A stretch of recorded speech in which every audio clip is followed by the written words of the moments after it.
Cerita pilu di balik kasus Putri PJ Gubernur Papua Pegunungan. Kasus meninggalnya ABK, putri dari PJ Gubernur Papua Pegunungan, Nikolaus Kondomo menyisakan cerita pilu di baliknya.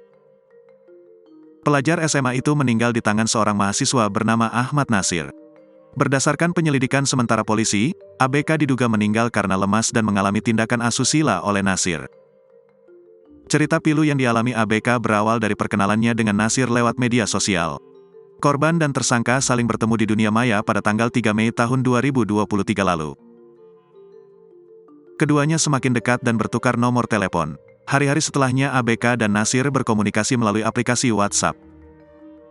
Kemudian pada tanggal 18 Mei tahun 2023, keduanya memutuskan untuk bertemu pertama kali. Nasir menjemput korban dengan mengendarai motor di rumahnya kawasan Kecamatan Pedurungan, Semarang, sekira pukul 10 waktu Indonesia Barat.